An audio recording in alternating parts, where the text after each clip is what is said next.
I would firstly like to acknowledge the traditional owners of Australia and recognise their continuing connection to land, water, and culture. I am currently on the land of the Gadigal people of the Aurora Nation and pay my respects to their elders, past, present, and emerging. I further acknowledge the traditional owners of the country on which you are on and pay respects to their elders, past, present, and emerging.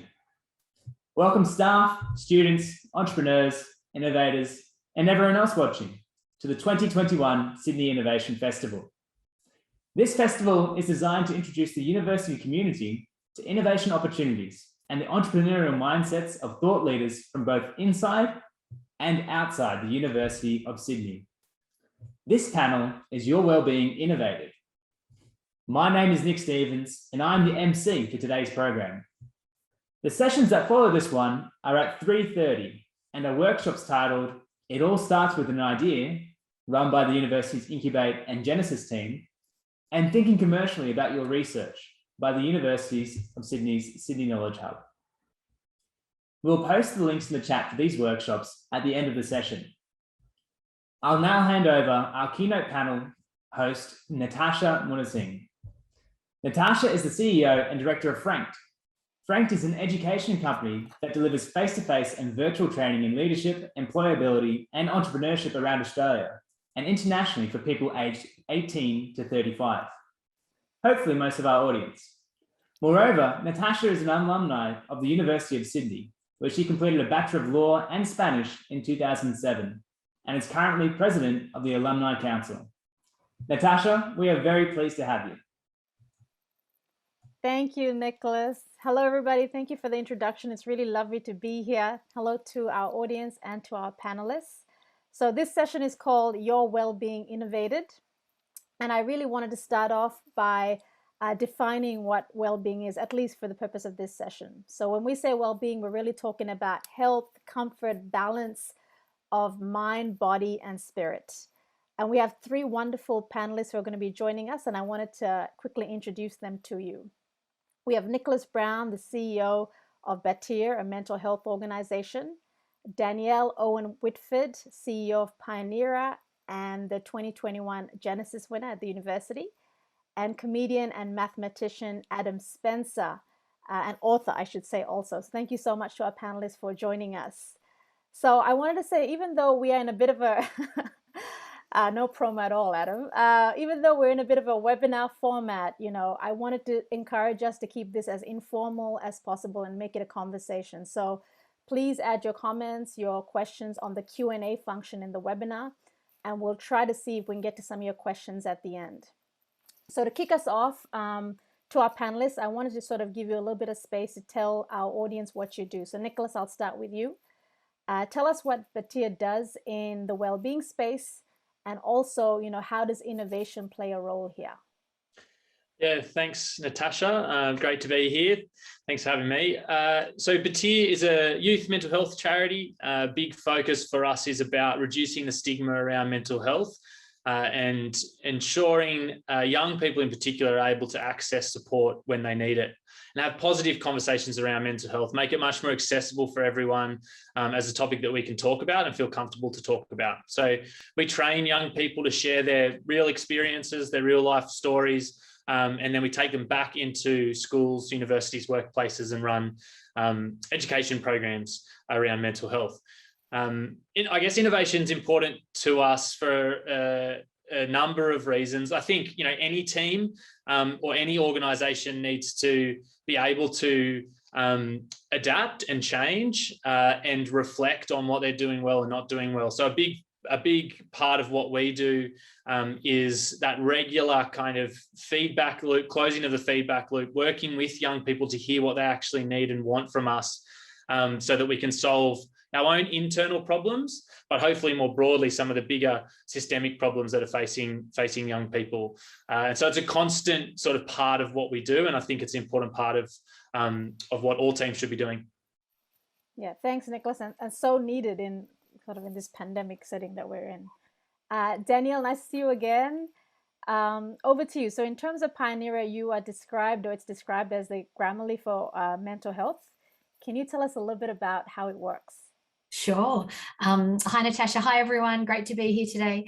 So we sort of took an innovative approach to try and prevent burnout in the workplace. So I spent kind of almost 20 years in big companies and loved it, but I saw people were really struggling under the pressure of what was needed to deliver. So what we did is we took psychology and we paired it with technology to try and help people at the point that they need it. So we call Pioneer the Grammarly for mental health because the way it works, it just connects to email and chat, and it looks for signs of stress and wellness and potential burnout in language, because we know as we get stressed that our language changes and our behavior changes.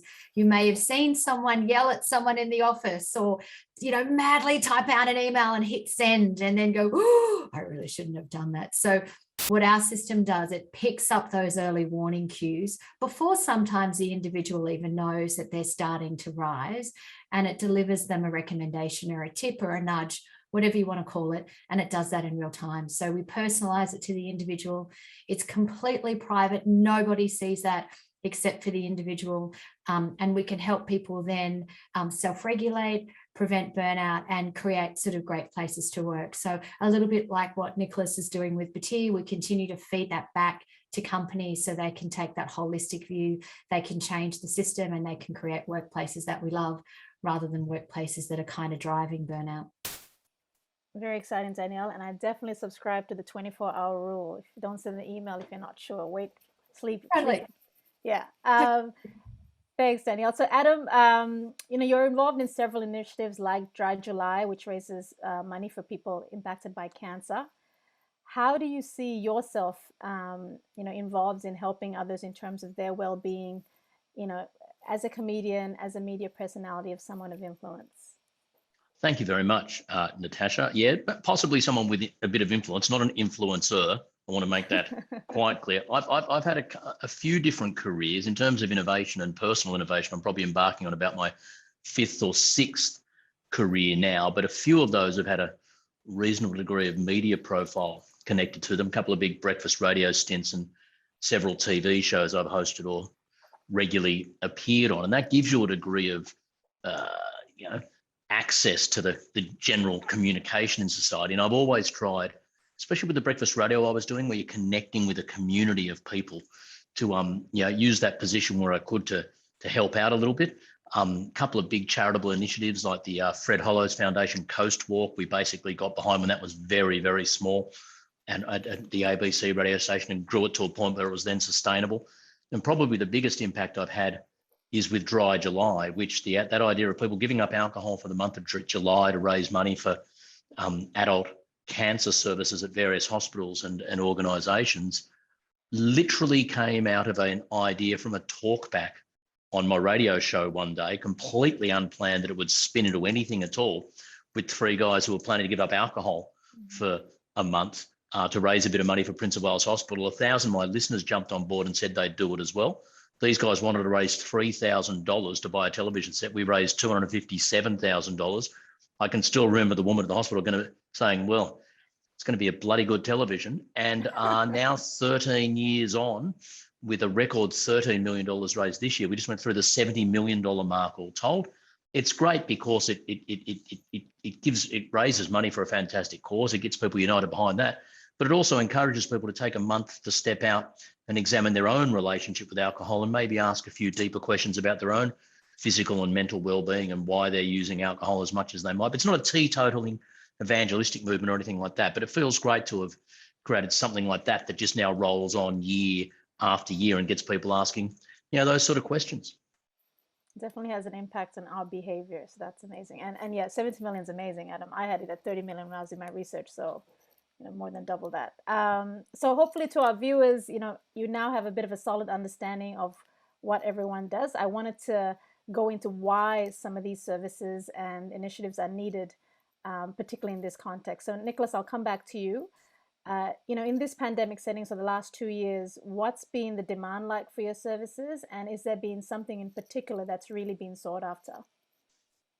Yeah, so in the mental health space more broadly, it's been a really significant shift. So, I mean, most acute care sort of clinical services have seen, upwards of 50% increase in demand. Lifeline, for example, had to significantly increase the amount of people able to answer phone calls. We know that there's been about a 50% increase in presentations to emergency departments for things like self-harm and suicidal ideation. So it's been a really tough time for people, and people have really struggled through this period. I think particularly, over the last sort of 6 months, as we've kind of been well deep into a lot of the uncertainties and things that have been thrown up through this period.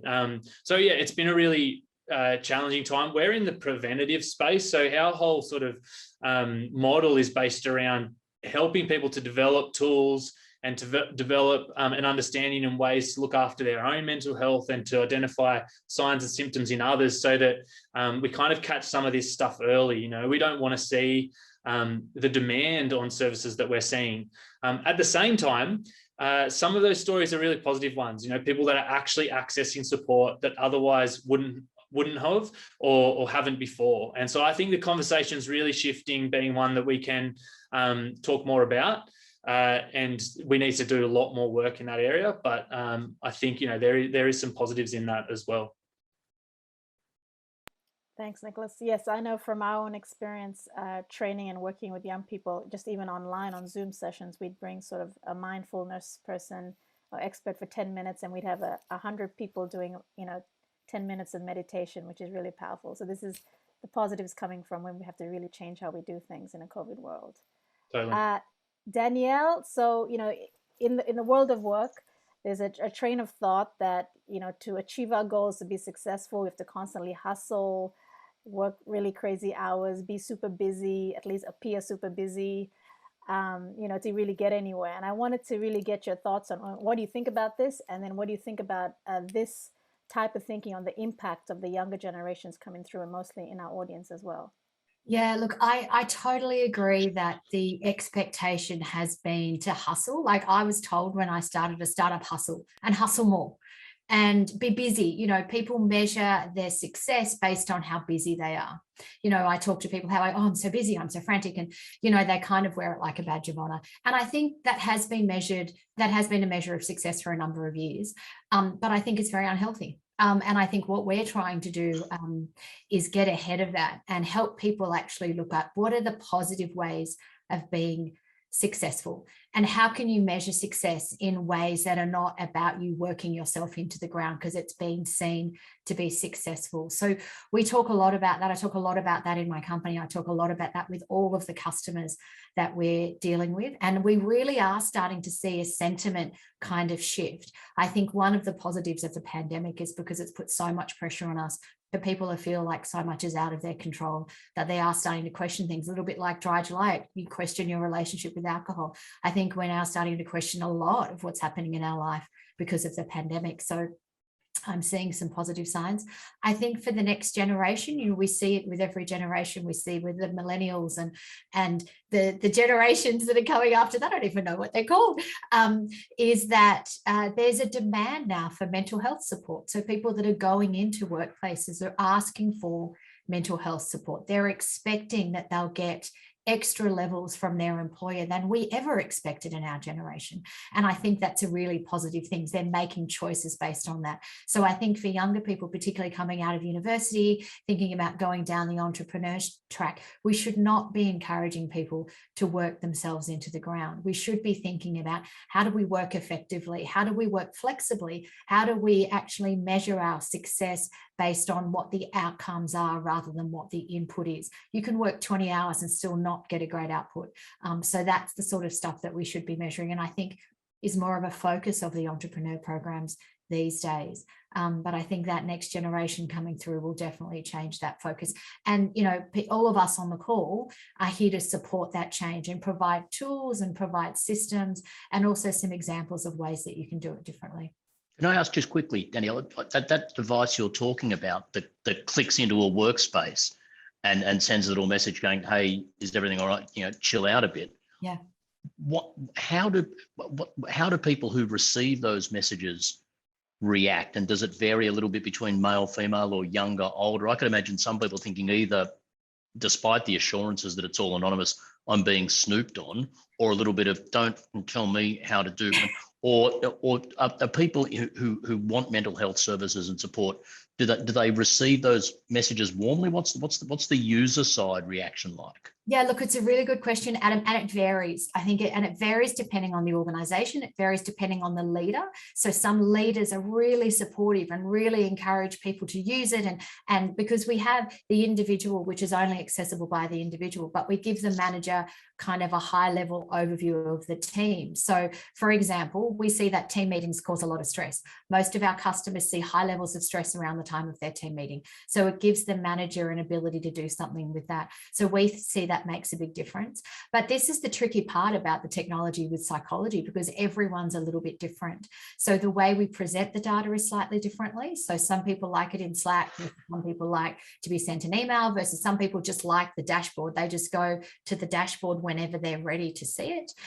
We usually present a couple of options. So we say, here's what people in your situation like to do. And we give people 2 or 3 options so they can choose what's right for them. And that seems to kind of work well. We are doing a pilot with the University of Sydney that actually kicks off this week, that we're testing some more elements of that. So the way that we prompt people, when we prompt people. So do we do it on the spot, or do we wait a little while? Do we do it at the end of the day? So we're working through all of those sorts of things. And as Nicolas said before about customer feedback, we're constantly getting feedback from people. But overall, the sort of response has been positive, because people have said, I actually like that my company cares enough about me to do something. So that's been a really positive starting point. And we show them everything. We're very transparent. So the bot says hi. We show them the data, like, yeah, we've put a lot of thought and really used a lot of, customer design principles. So we designed it with our customers and with our users. So those in the entrepreneurship program will understand these kinds of things. It's all been user design, so we can help people have the best experience. Danielle, can I ask you one follow-up question, and then you're out of the hot seat? But, you're in the startup ecosystem. And what are you seeing? A lot of students now see startups as a viable career path, entrepreneurship, which is awesome. What are you seeing in that space about tackling well-being, coming from things, founders or funders? Are there different things happening? Or is it a different perspective to the hustle culture? Yeah, look, I think it's starting to shift, but I still think we have a little bit of way to go. I think it's wonderful that people now see startup as a career. 5 years ago, when I started this business coming out of corporate, everyone told me I was crazy. You're throwing career away. Why would you do this? You're just at the height of your earning potential. You're crazy. So it's fantastic to see that shift, that it's a legitimate career path for people. So that's really good. I think more and more now, and COVID has helped this, is that we're starting to talk about mental health. And I think there's a slight understanding that perhaps the hustle isn't necessarily positive. I still see people push for it though. So I still see emails at 10 o'clock at night and, stuff like that. So I do think there's a bit of time before the actions actually reflect the thinking. I think the more we can have, people that are experienced, but also credible in the industry talk about these sorts of things, the more we have the big investors that are saying, actually, we don't expect you to work like this. I think that's how people slowly start to change their behaviors. So I think we're on the right track, but like anything, I think we need to keep moving forward. Can I also just add to Nicolas. that? I think one of the most exciting and greatest things about being involved in startups is that you have a real ability to shape and influence the culture that you're working. Usually a smaller team in the early days, and you kind of have an opportunity to bring these sort of conversations about what's this going to look like at scale? Are we able to manage looking after our team and being productive and efficient down the track, not just from an efficiency or profit margin perspective, but from looking after a high-performing team. And so I think, being able to influence that is really important. But then also, if you're not necessarily going to end up in a startup or starting up your own business or organization, I think more and more organizations are open to kind of this like internal startup idea of generating new ideas, generating new ways of doing things. And again, that skill set is really transferable. And also, a way to be able to choose what workplace you're going to be in and making sure that that's one that is prioritizing this sort of stuff as well. And definitely, you know, students are much more aware of it, so they would bring the topic up, which is great. They feel empowered to do so. Adam, a bit of an esoteric question for you. How do you think someone's mindset, individual's mindset, really contributes to their well-being? And just maybe a second to that is, you know, is there anything you particularly do in terms of habits, thought, you know, thinking patterns that help you maintain a real positive or balanced sense of well-being? That's a great question, and I'll as I often do with things, I'll answer that in many parts, and I'll acknowledge that a lot of people on this call are a little bit younger than I am, but I've been through a few different workplaces. I've been through breakfast radio where I got up at 4:30 in the morning, eventually at 3:20 in the morning for 8 years. I've worked big corporate events where I might speak in front of a couple of thousand people, sometimes on the fly with technology that's not quite working as well as it should. I'm in a stage of my life now, in my early 50s, where I'm engaged to be married in January of next year to this woman who's amazing and changed my life. And I've learned so much in the last few months. A couple of things that just pop into my head. The central question is, your mindset is crucial, and your state of mind is crucial to how you feel. I think it's really important to understand your own particular mindset. Where are your strengths and resilience points? Where are your real weaknesses? Because a group of individuals can be quite different in what time of day they're most productive. Some people are totally cool at working till midnight at night because they're single. That's when their body rhythm's in there. Others have a young kid, and I'm sorry, between 4:30 and 6 p.m. is absolutely sacred to me because it's when she's at soccer practice or whatever the case may be. Understanding your own strengths and weaknesses and everyone else's in the group you're working with allows a group of people to more likely each push themselves as far as they're comfortable pushing themselves and getting the most out of their productivity and their creativity without impinging on other people. You're not all robots, you're not all photocopies of each other, and be open about understanding your own mindset and when it's at its strongest and when it's at its weakest, and communicating that to other people. So my fiance is working really hard at the moment. They've had one person in their section quit and they haven't been replaced yet. So there's 2 people doing 3 people's jobs. It's not sustainable, but for the moment it is full on. I don't have as much work as I'd normally have at the moment because of the pandemic. I'm not emceeing events and things like that. So when I'm at her place and the kids get home, I'll get them sorted. We'll do the dishwasher. I'll feed them, and I'll promise her at 7:30 they'll be fed and on the couch. Come and have an hour and a half with them, and we'll put them to bed. But don't waste your time doing laundry. I've done more laundry in the last 6 months for Leah and her family than I've done for myself in 30 years of living out of her. And I love it because it's me taking my skill set and time and letting her invest. And she made this great observation to me the other day. I was totally stressing out about something that, looking back on, was quite trivial. And she said, do you realize this about you? You can stand in front of 2,000 people delivering material that's not ready because other people have let you down in the preparation, and anyone else would be freaking out.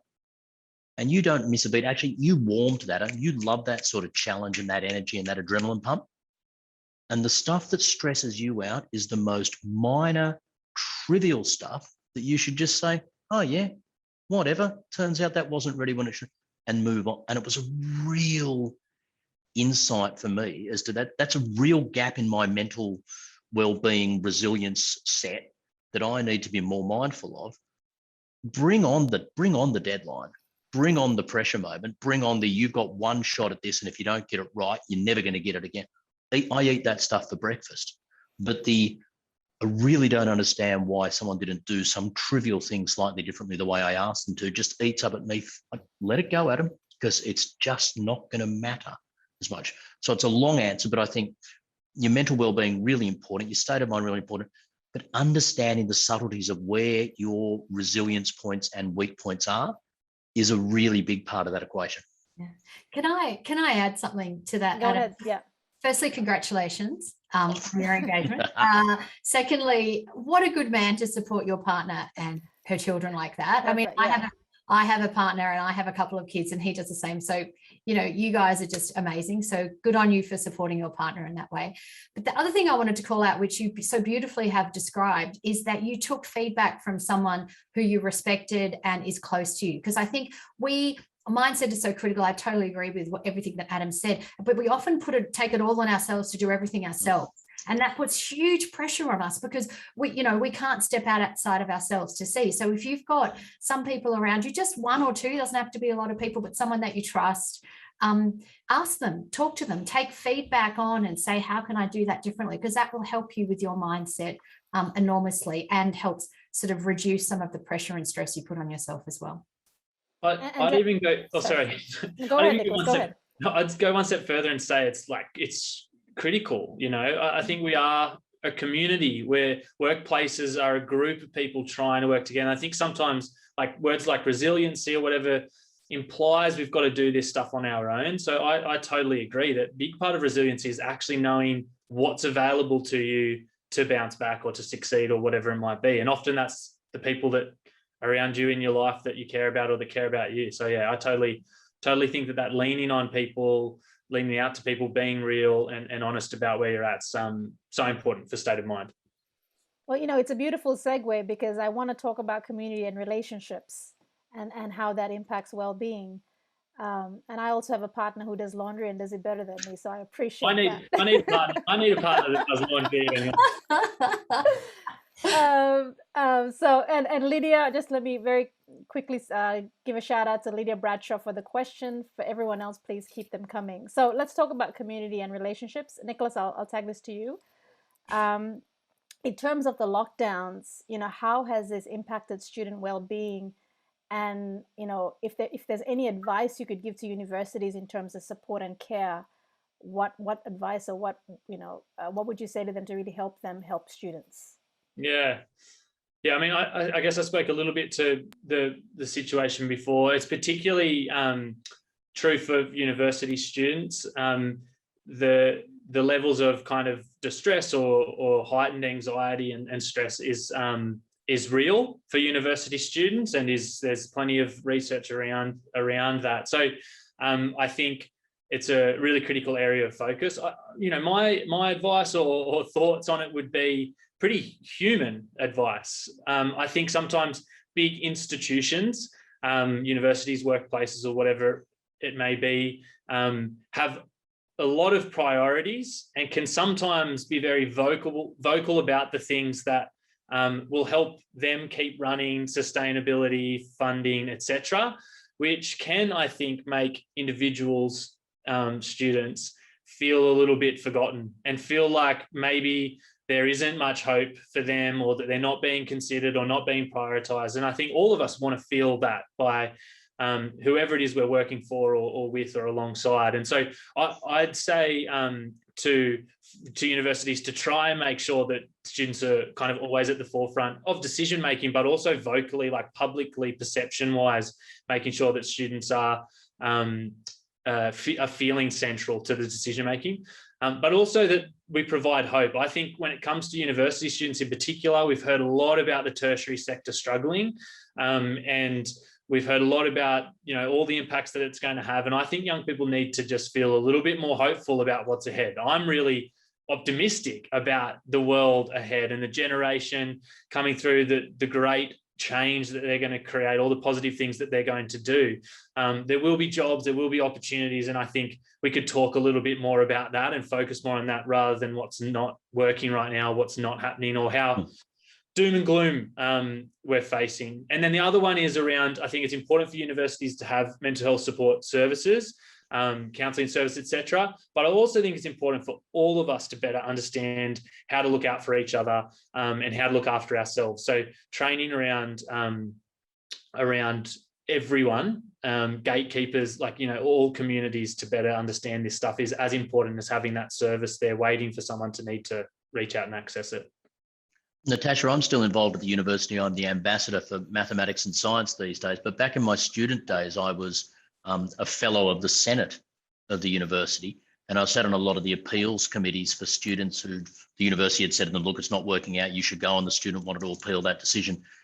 And you saw a lot of really complex and sometimes really challenging and sometimes sad cases, and almost without exception, the unifying factor for every single student who found themselves at that point of the decision-making process was early on, they'd been hesitant to or they didn't know they could put up their hand and go, fuck, I'm really struggling here.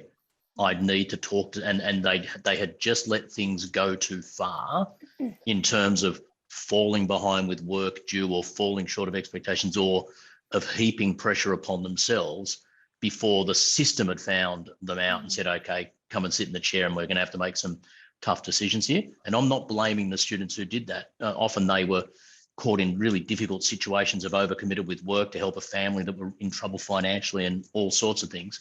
So the responsibility on universities is to create a culture where people know they can ask for help, where it's made clear if they do have good services, what those services are, and where someone who might be starting to, there's an old saying, when you do athletic events, by the time you're really thirsty, you're already dehydrated. Yeah. It's people who can sense, I'm feeling a little bit, and get stuff into there. And it's the moment you start to think things are a little bit wobbly, they're probably considerably more wobbly than you realize, because we tend not to look at these things. You're more the expert on this sort of stuff than me, Nicolas. But by the time a lot of people realize, oh, this is a little bit, you're probably well down the path. And that's where people need to be empowered to put their hand up and say, what can you do to help me here? So it starts very early in the piece, and to feel safe to say that something is not all kosher, and where do I get some help? And I also want to say to Linda, Camille, Alex, well done on the questions. So please definitely keep them coming. Sort of final question before we sort of switch gears to looking at the future of well-being is, we're talking about relationships, we're talking about community, and for a big chunk of these 2 years, it's been virtual and digital.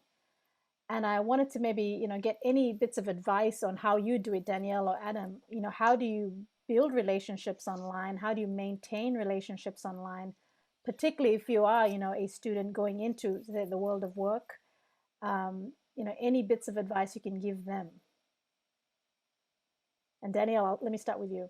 Sure. Yeah, look, sure. I think as human beings, we're hardwired to connect. I think that's why we've found lockdown so difficult, because we want to connect. We don't like to be isolated.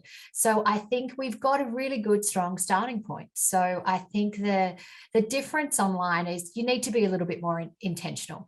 So I think you need to make more of an effort to get online with people, to share online a little bit more, maybe a little bit. If you've got a group of people, you might want to facilitate the conversation a little bit so everyone get it. Like you're doing a great job, Natasha, in giving us all a chance to speak and share our points. So you might need to do that. But I think if you worry too much about it, it's not going to happen. I would approach the screen like I would approach an individual and make that effort and share a bit of myself in that, but also not be so. I think we're very tough on ourselves, and we expect so much. I think be kind to yourself and do your best, but be proactive and reach out. That's how we've hired people that I've never even met in person. So, you've got to hire them, you've got to onboard them, you've got to bring them up to speed and help them become part of the culture of the organization. And that's all immensely possible online. And it creates opportunity for people in regional areas that may not have been able to do things before. Like, it's huge potential. So it's definitely possible. Just slightly more intentional would be my kind of advice.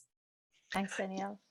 Yeah, I think the crucial thing there is, and Danielle mentioned the word quality, and it's about those communications being quality, not quantity, because there's no shortage of online connection going on. I only have to look at the screen time data I get on my teenage daughters and my fiance's kids when we're trying to rein them in and not do 5.5 hours of Snapchat a day.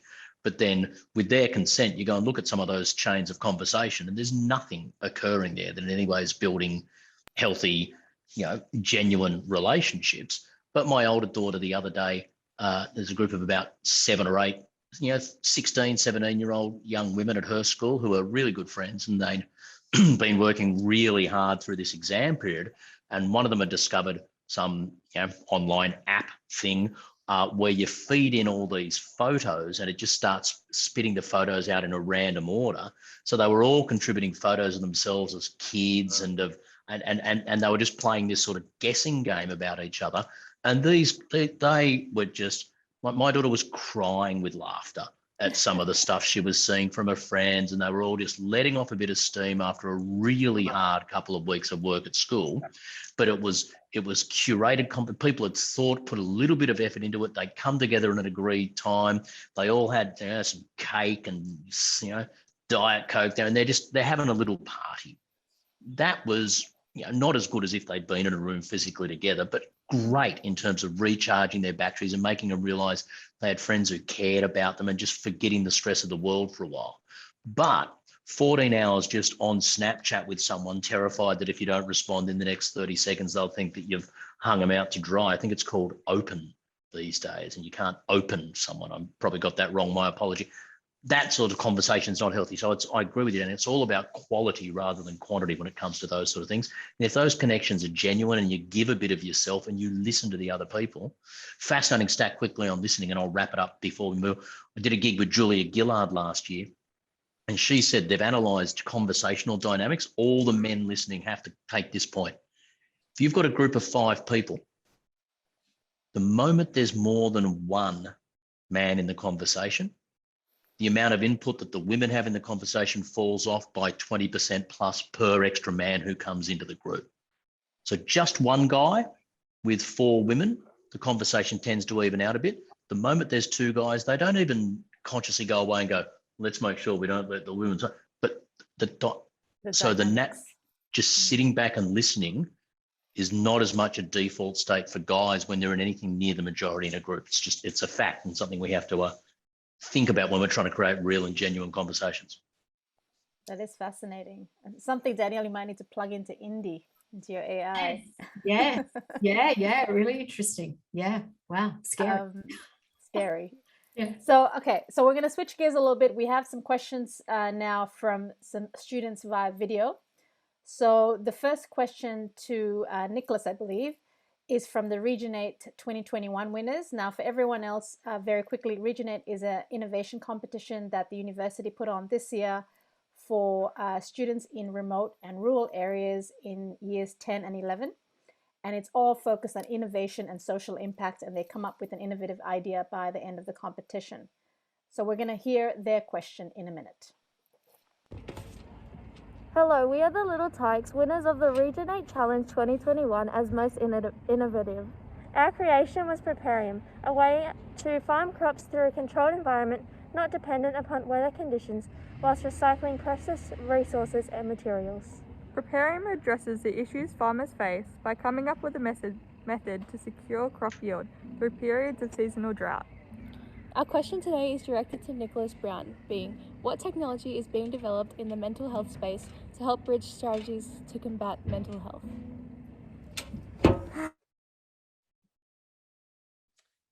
Yeah, well, thanks for the question, wherever you are right now. I mean, it's always awesome to see the ideas and the innovation that young people are bringing to the world, and I don't think there's enough opportunities to give them a platform to roll those out and implement. So it's awesome that program is available. I mean, there's so much happening in the wellbeing space. So there's a couple of interesting trends that we're looking at, and one is I think we're more and more talking about wellbeing. We're more and more tracking like every little thing that we do. We can see our steps, our heart rate if we want with an Apple Watch. We can watch our sleep and fitness. Like everything is just tracked and gives us so much data. And I think we're so focused on all of that stuff at the moment. There's more and more apps coming. There's just so much happening. But as that trend is kind of going up, we're also actually still seeing significant amount of mental health issues and a lot of those other concerning things at the same time. So I think there's something really important we need to look at around how we're using technology to manage our well-being. But there's also a lot of great innovation in the digital space as well. I mean, we've heard from Danielle, which is awesome. I think it is great that we can quickly get input onto how we're interacting. I was actually just talking to someone yesterday about an app that they're developing to track sort of the physiology so that it can do a similar idea around calling out how your heart rate's going up or whatever it might be to provide warnings that something might be happening for you, like a therapy dog or something might be able to do in real life at the moment using technology for a similar sort of thing. So there's a lot of that sort of stuff. We're actually developing a storytelling app at the moment where people can go and view other people's experiences of mental ill health to learn from each other. It kind of is like the TikTok for mental health, but really safe. And it means that you can go and find people just like you to understand their experience, how they navigated tough times, and how you can reach out for support as well. So I think we kind of need to be a little bit careful about what's going on in terms of the digital space and wellbeing and mental health. There's a lot of stuff out there that doesn't yet have a huge amount of evidence behind it. I think that that's fine, because that's what innovation is. But there's probably some work to do to make sure we're finding those things that do have that evidence base behind them, that are safe and are helping us. Mm.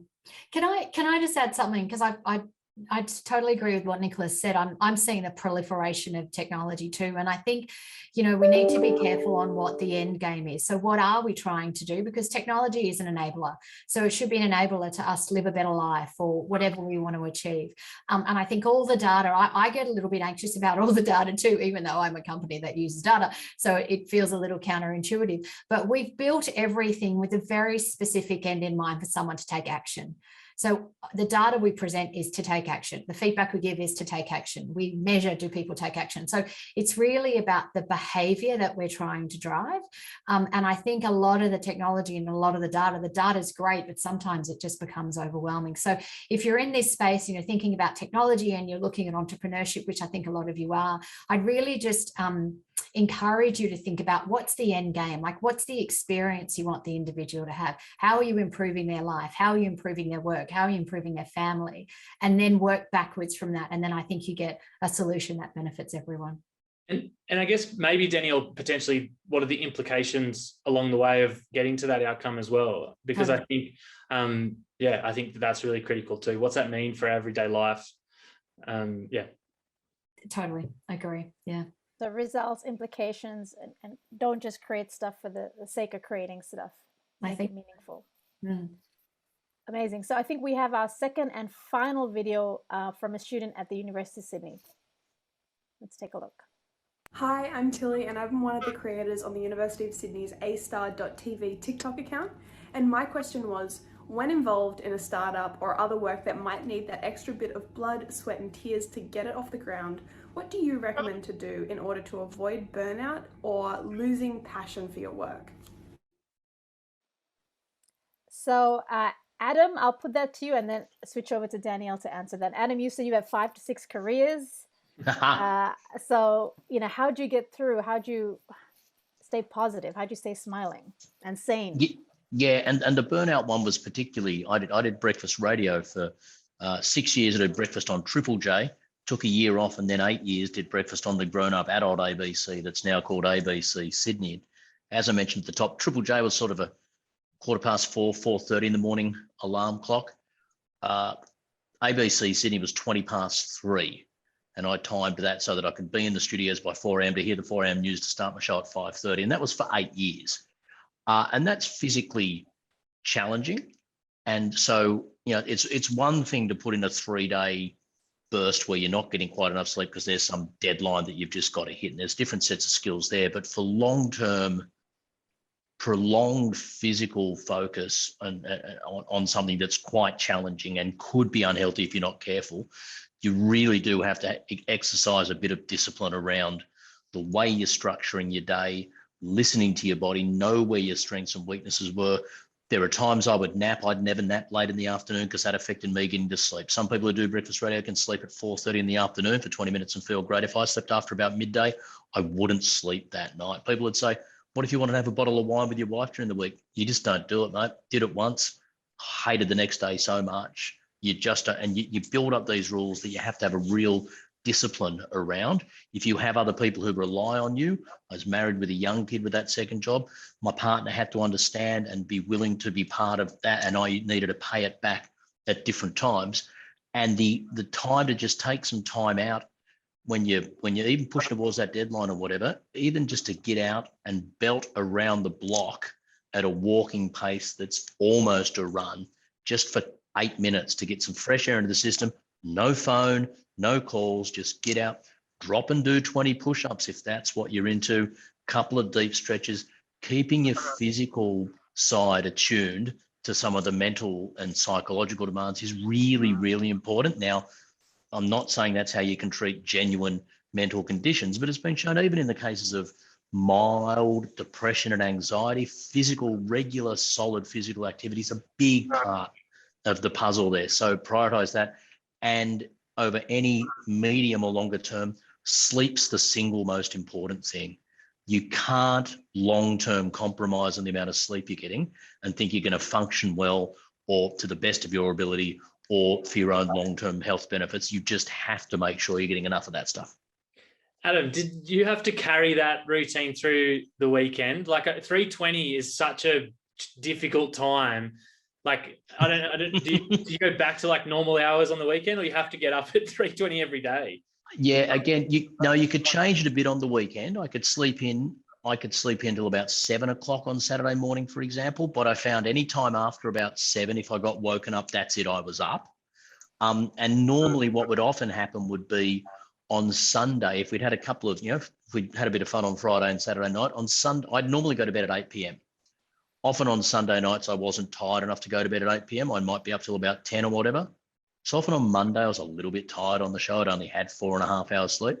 That was more than enough to then get you back into sync. I used to jokingly say, it's not that hard to get up at 3:20 if you go to bed at 8 o'clock. Mm-hmm. And it's very easy to go to bed at 8 o'clock if you've been up since 3:20. Yeah. So the biggest challenge, mate, was if you had a week off from the radio. 2-week holiday, but if you had a week off, it wasn't enough time to get out of that vibe. And the first couple of days back after a week off made you wonder why you'd bother to take the week off in the first place. Nice one. Wild. Yeah, and making sure everyone around you can set to that rhythm. Yeah. Danielle, startup founder, any sort of things in terms of how you've got through that really work for you, particularly when times are a little tough? Yeah, look, all the stuff that Adam said for sure, like to set yourself, well, I kind of like to call it a good foundation. So, sleep, exercise, eating healthy, not working all the time, because I think if you work all the time, then you don't give yourself any respite. You need to do other things. So I'm a big fan of reading. I'll go and like literally read a fiction book, or get out and go for a walk around the block and stuff like that, because you need to mix it up, because our mental health and our physical health are so closely linked. The thing that I have figured out, though, is 2 things that I do now, is that now I know the warning signs. So having burnt out once, I don't want to do it again. So I'm aware of the warning signs, and they'll be different for everyone. So for me, my eyes start to get really sort of hot and almost like a burning. It's like I feel like I've got sand in my eyes. And when that starts to happen, I'm like, oh, ding, hang on. That's a warning. I get up, walk away from my computer, have a bit of time off. So learn what your kind of warning sign is and act on it straight away. Don't feel that you need to push through. Act on it, take some time out, because you'll come back and be more productive. So that's kind of the first thing. The second thing that I say to people all the time is that we have this innate pressure on ourselves to think that we're super people and we have to do everything, right? Superman, superwoman, I just have to do it all. I say to people, pretend you're your best friend. So reverse the role. So if I was talking to my best friend and I saw them struggling, I wouldn't berate them and say, keep going. I would say, dude, take a break. Like, what are you doing? Can I help you?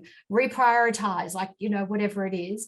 And so I encourage people to do the same. I just say, pretend you're talking to your best friend. What would you say to your best friend? And then say that to yourself. So they're kind of the 2 things that I do now to kind of stave off the burnout. And I say to other people, I'm frequently saying to people, so what would you say? Who's your best friend? And what would you say to them? And they think I'm crazy, but it gives them a little bit of perspective. Because when you're running a startup and you're really passionate, if you're super passionate, you can lose perspective, because you're trying to save the world and you're doing all these great things. So keeping the perspective is, I have found, has been useful anyway. And just quickly on that also, the startup mentality is often, it's just all crazy and a bit unplanned. But if you're in some environment where you've got calendars that you're following and you look ahead on a day and suddenly it is just wall to wall from 8 a.m. until 6 p.m., have a look at that and make a couple of decisions early and buzz the 3 other people in the 2 to 3 o'clock meeting and say, guys, I'm tapping out at 5 to 3. I'm sure we can get it done in 55 minutes. The last 5 minutes there, you don't have me, and tell the person at the 3 o'clock meeting, I'll be there at 3:05, do all the introductions, blah, blah. I'm in from 5. And find yourself 10 minutes, find yourself 5 minutes somewhere in the day. That 15 minutes of meetings that you miss out on is nothing compared to the physical resilience it's going to give you in just having a couple of those small breaks. Just push back. You don't start going, I don't do meetings after 2 o'clock. What if I can understand how that might not work in the team environment? Just push back a little bit, have certain rules and see in advance where the problems are going to come, and just buy yourself 5 minutes here or there. But when you get that 5 minutes, don't hop on TikTok and don't hop on Twitter and see what's trending. Drop and do 20 push-ups, get outside, grab a glass of water, whatever, and just a couple of little recharge ports during the day can turn a horrendous day into a tough day, but one you'll get through. Yeah, great tips, Adam. And Danielle, yeah, being kind to yourself. So to finish off, we have about 10 minutes and we want to sort of give some airtime to students now because you've come through with your questions. So Nicolas, I'll hand over to you. Yeah, no worries. Thank you, Natasha. I think the first one that I'm really interested in comes from Lydia. And you've touched on this already a little bit, Danielle, but I just wanted to ask how you and your team use the Pioneer platform now. And if you have any case examples that you want to share. We do, yeah, we do use Pioneer for ourselves.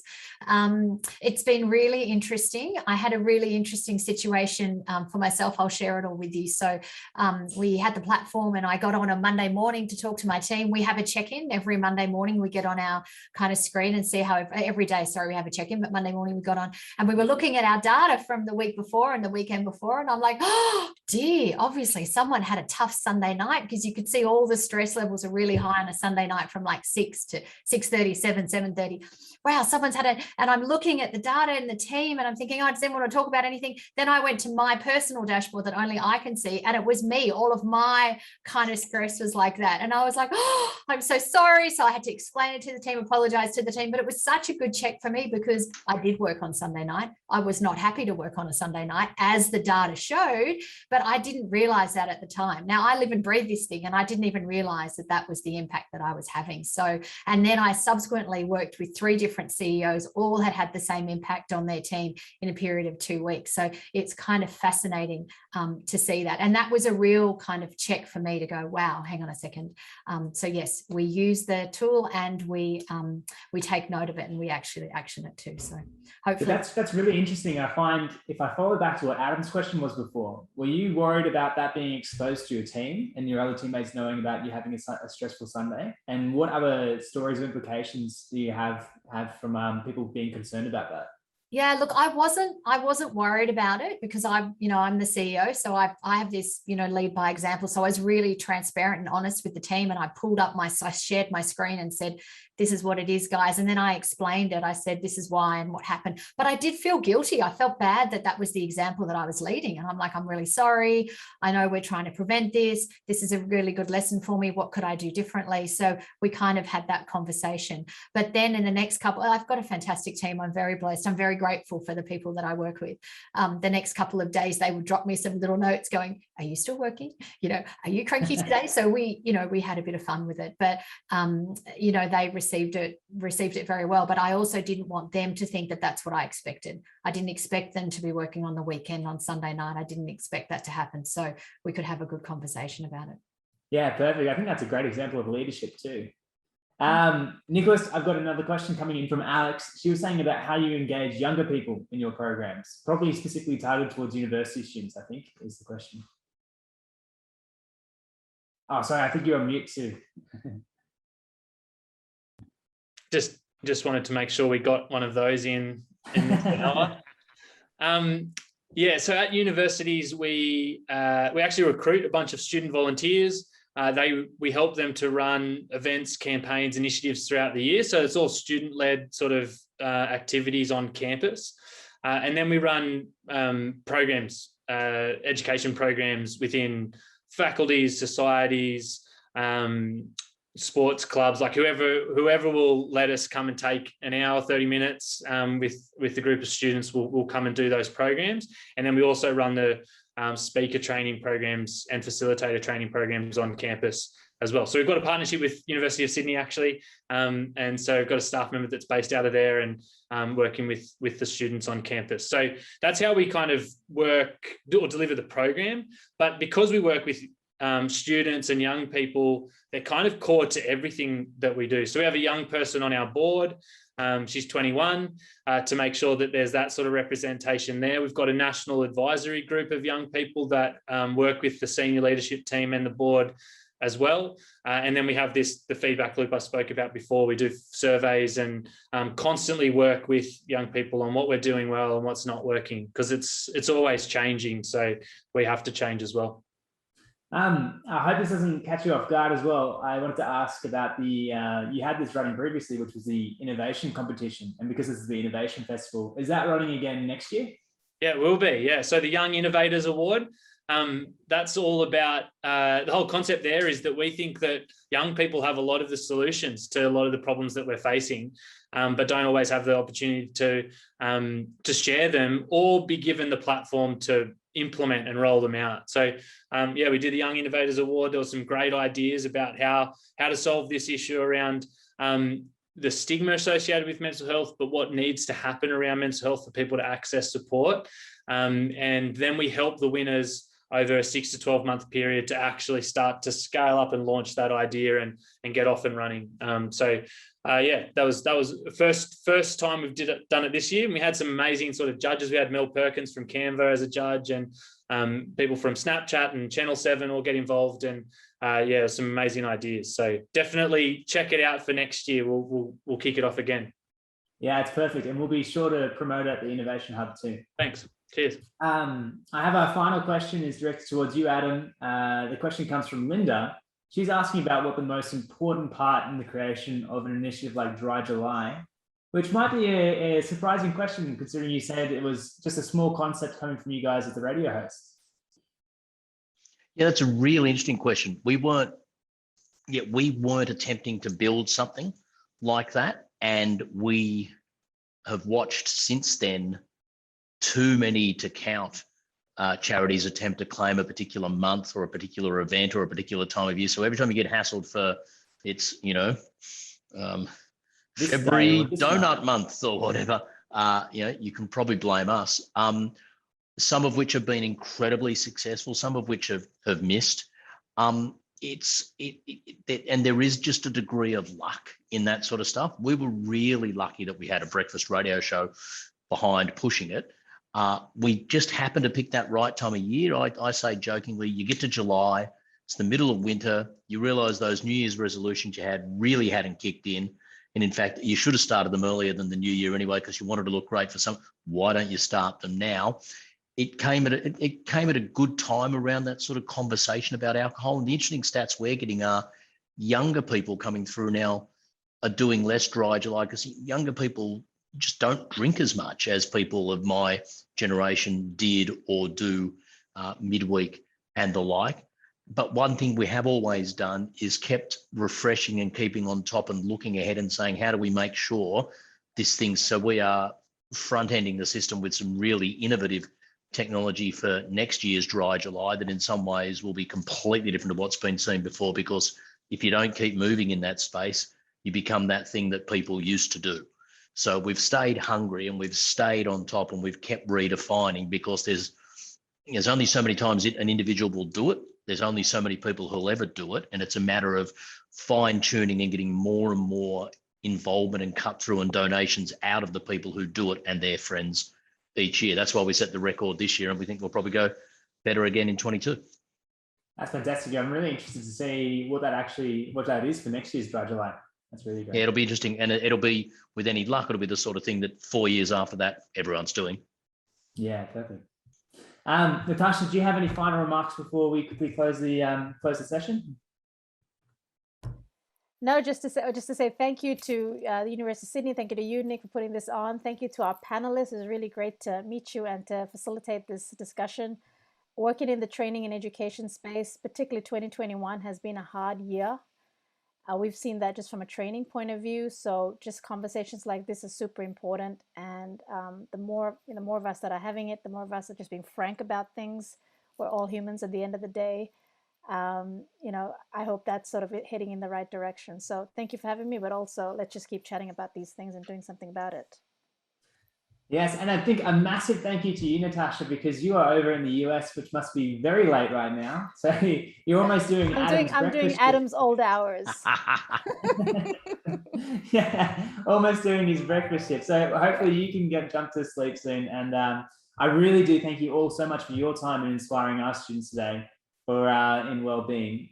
To our viewers, please join us for our next workshops, which is It All Starts With an Idea and Thinking Commercially About Your Research at 3:30 with the Incubate, Genesis and Sydney Knowledge Hub teams. We've put the links in the chat thank you so much for joining us, and we'll see you all shortly.